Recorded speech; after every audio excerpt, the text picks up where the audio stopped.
situation à Calais pendant 2 minutes. Donc j'étais demandeur de cette rencontre avec les associations pour me nourrir de l'expérience, de leur vécu, de leur analyse de la situation, de l'analyse aussi du monde dans lequel on vit, et qui fait que on arrive à ces situations tout à fait dramatiques, intolérables du point de vue humanitaire.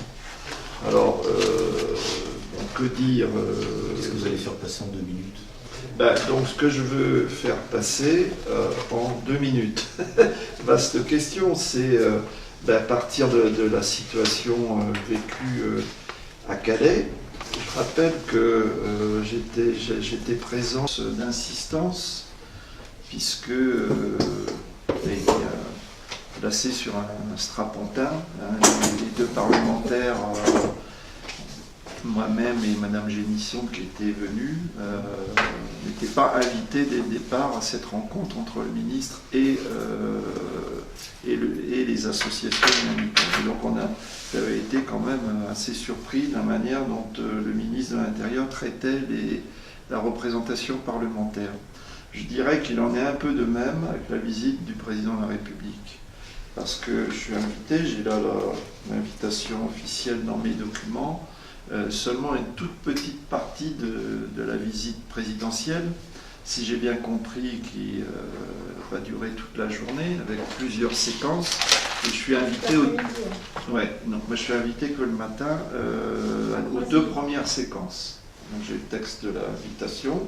Donc je considère que moi, quand j'invite quelqu'un à déjeuner chez moi, je l'invite pour tout le repas, je l'invite pas seulement à l'apéritif et à l'entrée. Puis après je lui dis de partir. C'est pas respectueux de la représentation nationale. Et je crois qu'il y a une volonté du président de traiter uniquement avec Mme Bouchard en réalité, sur la logique qui est celle de Mme Bouchard, d'ailleurs qui a été condamnée pour ne pas respecter, comment on appelle ça, les obligations humaines, qui a été condamnée pour traitement inhumain et voilà. Alors moi je trouve ça, déjà, ça m'a incité à venir ici pour m'exprimer. Après, je crois qu'il faut répondre à ce que dit le préfet. Le préfet nous abroge de textes de courrier. Voilà, j'ai ressorti les plus récents, j'en ai tout un paquet. Presque toutes les semaines, on a un texte du préfet qui indique que tout va bien à Calais, etc. Alors, moi, je considère que je suis conforté dans cet avis que la situation qui est faite aux migrants, aux réfugiés ici, qui sont dans la situation de ne pas pouvoir se poser, qui sont harcelés, qui sont expulsés, qui sont évacués, qui sont mis en zone de rétention, n'est pas acceptable, y compris ce qui se passe lors des évacuations de campements est tout à fait inadmissible. Le préfet nous dit, en gros, il n'y a pas d'opération la nuit, j'ai son courrier du 21 décembre, c'est pas vrai que les policiers réveillent les migrants la nuit, les aspergent de gaz lacrymogène, détruisent leurs abris de fortune et jettent leurs affaires personnelles à la benne. Bon, tous les témoignages sont concordants pour dire que ce démenti est en fait inacceptable. Et surtout, il y a une forme d'aveu, puisqu'après il dit que les personnes pourraient récupérer leur couverture, leur duvet, selon une procédure à suivre via l'intermédiaire des associations. Enfin bon, il y a quelque chose là qui est comme un aveu de la situation qui leur est faite. Donc ce que je veux porter, c'est aussi la responsabilité de la Grande-Bretagne par rapport aux mineurs isolés, puisque le débat du 17 porte spécifiquement sur ce thème. Je m'appuierai sur ce qu'avait déclaré l'ancien préfet Cyril Schott en octobre, en disant que, pourtant c'est un ancien préfet du Pas-de-Calais, où il disait que la Grande-Bretagne n'assumait pas ses responsabilités et qu'en gros il fallait lui dire la vérité. Donc à la veille de la visite présidentielle ici à Calais d'un déplacement en Grande-Bretagne, il est important de rappeler que tout n'est pas fait de ce côté-là. Or, légalement, beaucoup des enfants qui sont dans les mains, bien souvent, de passeurs, qui ne sont pas mis à l'abri, pourraient facilement et légalement, au titre du règlement de Dublin III, rejoindre la Grande-Bretagne, rejoindre leur famille.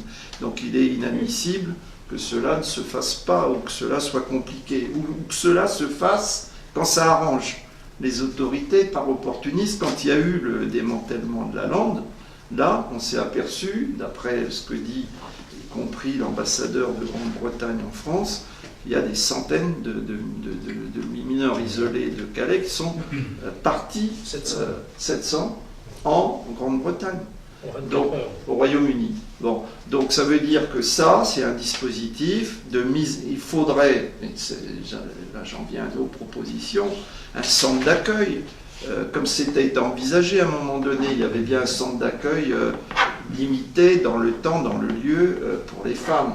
Il y avait la perspective de la création d'un centre d'accueil pour les mineurs isolés. À Calais. Hein, à Calais. Parce qu'ils existent, a priori le département prend en charge. Oui, mais c'est à Saint-Omer. Or, ce qu'il faut bien comprendre, c'est que ces mineurs n'ont qu'un seul objectif, très grande majorité d'entre eux, c'est de passer en Angleterre parce que leur famille est en Angleterre. Alors ça, c'est pas organisé. Donc l'État français a une responsabilité dans la mesure où il est tenu de les protéger. Alors là, il les laisse et il crée toute la situation à travers le harcèlement quotidien, il crée la situation de les laisser dans les mains des passeurs et d'être soumis à des violences de la part des passeurs. Et c'est ça qui est inacceptable. Si vous permettez, oui. Le fait qu'ils soient hébergés, pris en charge à Saint-Omer ou autre, justement, ça les éloigne de ces réseaux. Oui, mais ils reviennent. Le problème que l'on constate, c'est qu'il faudrait des lieux de mise à l'abri, des lieux de répit pour proposer effectivement, mais à proximité à Calais, ou à Calais même, pour proposer toutes les solutions possibles, l'asile en France, ou avec les autorités britanniques, les moyens légaux de passer en Grande-Bretagne, puisque pour beaucoup, ils y ont droit au titre de Dublin III. Il ne faut pas attendre qu'ils aient la majorité, qu'ensuite on leur dise « vous êtes plus mineur », la etc. politique qui se profile là, actuellement avec la loi sur l'immigration. Non, parce que la loi sur l'immigration, on voit très bien qu'elle va dans le sens de... Il y a une directive qui est passée en Angleterre concernant un amendement l'Angleterre n'assume pas du tout son quota de regroupement familial et visiblement la France encourage ça aussi. Donc on est face à deux parties qui sont plutôt d'accord pour pas inciter le regroupement familial en Grande-Bretagne. Ce qu'on craint, c'est qu'il y ait peut-être des efforts qui soient faits par la Grande-Bretagne, mais qui soient de l'affichage plus pour faire passer toutes les mesures répressives. Et je crois que la politique de Macron, très généralement, tranche avec ses déclarations de candidat à l'élection présidentielle, où c'était l'humanité et le traitement digne des migrants qui étaient mis en avant, et aujourd'hui on est dans un contexte tout à fait répressif. Donc là je vous renvoie à la note que vous a distribuée, mais enfin tout va dans le sens de la répression à outrance, et ça ne réglera aucun des problèmes. Donc vous avez dans le document qui vous a été remis une analyse de l'instruction de novembre 2017, du décret du 12 décembre 2007. On n'est plus sur des intentions, on est sur des actes, et des actes qui sont répressifs, destructeurs des libertés et de toute humanité dans le traitement de ces questions. Et puis il y a la responsabilité, je dirais, politique générale, parce qu'on ne peut pas évacuer le fait qu'on est dans un système de mondialisation dominé par des forces de l'argent et qui font qu'il y a une mise en concurrence des peuples, il y a une exploitation des peuples avec un accroissement des inégalités, mais qui est considérable. On le vit en France, mais on le vit aussi à l'échelle internationale. Et vous avez des peuples qui simplement fuient leur pays parce qu'ils sont victimes de la guerre, ils sont victimes de la misère et ils veulent tout simplement aspirer à vivre mieux. Et tant qu'on ne règle pas cette question de fond, cette question d'un développement économique équilibré qui assure des conditions décentes à chacun d'accès à l'eau, d'accès au travail, d'accès aux soins, d'accès à un minimum de vie digne, eh bien, on aura toujours cette situation. Donc ces mesures répressives sont inefficaces et inhumaines. Et c'est sur cela que je veux interpeller le ministre de l'Intérieur dans le débat particulier sur les mineurs non accompagnés, parce que tant qu'on ne traite pas la source des problèmes, on aura les conséquences, et les traiter pas que par la répression, que par le harcèlement, que par des mises en rétention et en aggravant les textes toujours un peu plus, c'est-à-dire en se fondant dans le moule idéologique du Front National, en quelque sorte, ou de Madame Bouchard, qui est condamnée pour mauvais traitement infligé aux immigrés, eh bien c'est une faute politique. Une faute politique, et moi, en tant que parlementaire progressiste et communiste, je ne peux que condamner cela. Voilà, mais peut-être je vais laisser la parole à d'autres, parce que moi, je ne suis pas spécialiste du sujet, je suis un parlementaire qui travaille sur plein de sujets, mais j'ai simplement cette démarche, toujours, quel que soit le dossier, d'aller rencontrer ceux qui vivent les situations. Et ce que j'ai entendu ce matin me conforte dans les opinions que j'émets aujourd'hui, parce que tous les témoignages vont dans ce sens-là. Ouais. Voilà.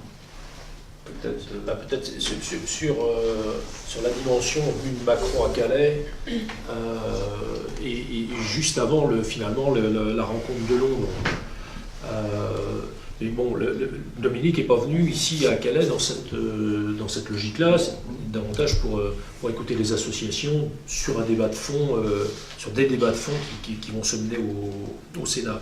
Mais pour en toucher quand même deux mots, si on avait un message nous à faire passer à Macron, qui vient ici à Calais, c'est de lui dire 2 jours après vous êtes à Londres, vous rencontrez Theresa May, donc on aimerait bien vous voir tenir un langage d'humanité et de fermeté à Theresa May.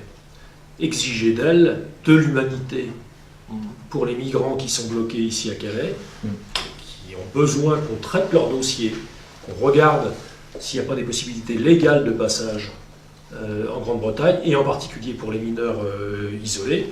Et puis, s'il le faut, donc tenir aussi un langage de fermeté à Theresa May, en lui rappelant que les accords du Touquet sont renégociables, y compris le président Macron dans sa campagne électorale,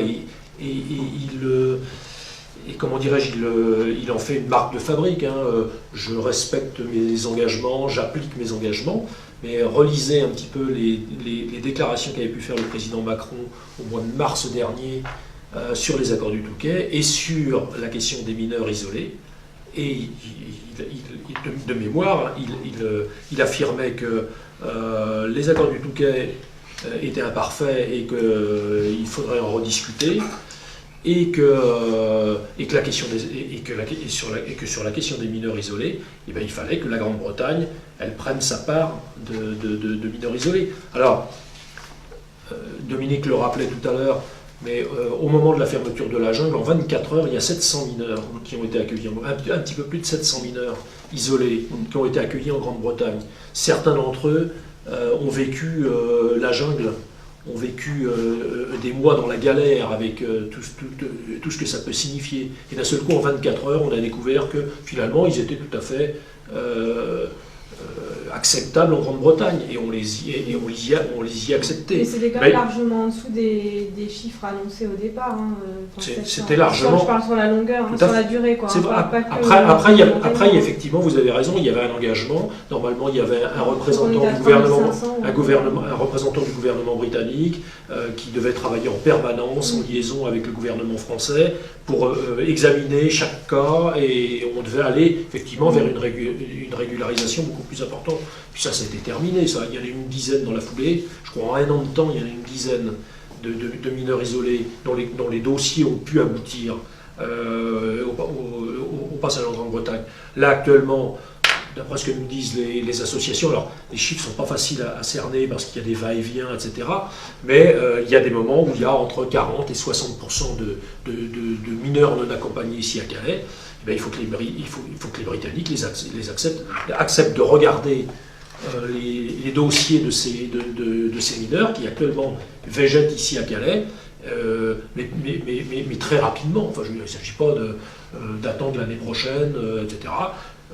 Alors, je pense que Macron a dû faire un peu le travail par son ministre de l'Intérieur. Il y a eu une rencontre à Lyon avec Collomb au mois de décembre pour préparer la rencontre de Londres. Je pense qu'il y a des choses qui ont dû se préparer allant dans ce sens. Si Macron veut jouer la carte de l'humanité, de la fermeté, ça au moins, il devrait au moins pouvoir l'obtenir de Theresa May, c'est-à-dire que 300 ou 400 gamins qui sont ici à Calais puissent passer en Grande-Bretagne dans le mois qui vient, quoi.